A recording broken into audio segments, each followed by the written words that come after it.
കേരളത്തിൻ്റെ അന്തരീക്ഷം കുറച്ചുകൂടി ഗൗരവമായിട്ട് നമ്മൾ ഉൾക്കൊള്ളണം. ഇന്നലെ ഒരു മാധ്യമത്തിൻ്റെ പരിപാടിയിൽ പങ്കെടുത്തപ്പോൾ ചെറിയൊരു ഭാഗം എനിക്ക് പറയേണ്ടി വന്നിരുന്നു അതുമായി ബന്ധപ്പെട്ട്.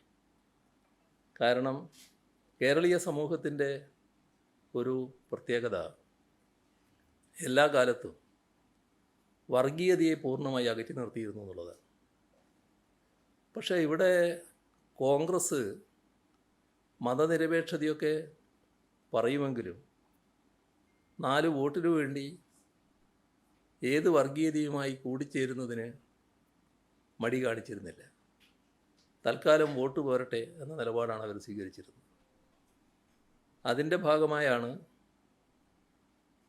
ദശാബ്ദങ്ങൾക്ക് മുൻപ് ഇവിടെ കോലീബി സഖ്യമുണ്ടായത്. അത് അന്നത്തെ നിലയിൽ ആർക്കും പ്രതീക്ഷിക്കാൻ കഴിയുന്നൊരു കാര്യമല്ല.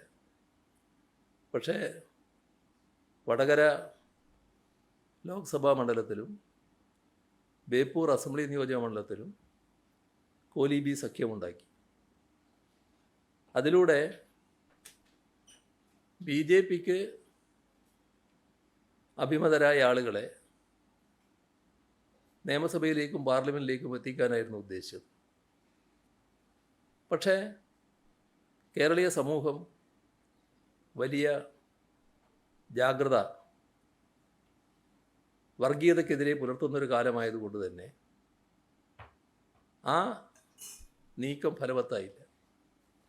സാധാരണ കണക്ക് ശാസ്ത്രമനുസരിച്ച് 2 × 2 = 4 എന്ന കണക്ക് ശാസ്ത്രമനുസരിച്ചാണെങ്കിൽ ഇവർക്കെല്ലാമുള്ള പിൻബലം, ആ വോട്ടിൻ്റെ പിൻബലം കണക്ക് കൂട്ടിയാൽ വലിയ ഭൂരിപക്ഷത്തിൽ ഈ പറയുന്ന കോലീബി സ്ഥാനാർത്ഥി ജയിച്ചു വരുമെന്നാണ് അവർ കണക്കാക്കിയിരുന്നത്.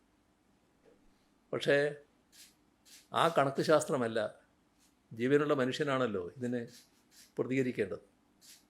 അവരുടെ പ്രതികരണം അവരുടെ ബോധത്തിൽ നിന്നാണ് ഉണ്ടായത്. അത് മതനിരപേക്ഷതാ ബോധമായിരുന്നു, വർഗീയതയ്ക്കെതിരെയുള്ളതായിരുന്നു. അങ്ങനെയാണ് ആ 2 സ്ഥലത്തും ഈ പറയുന്ന സ്ഥാനാർത്ഥികൾ പരാജയപ്പെട്ടത്. അവിടെ അവരെ പരാജയപ്പെടുത്താൻ കഴിയും.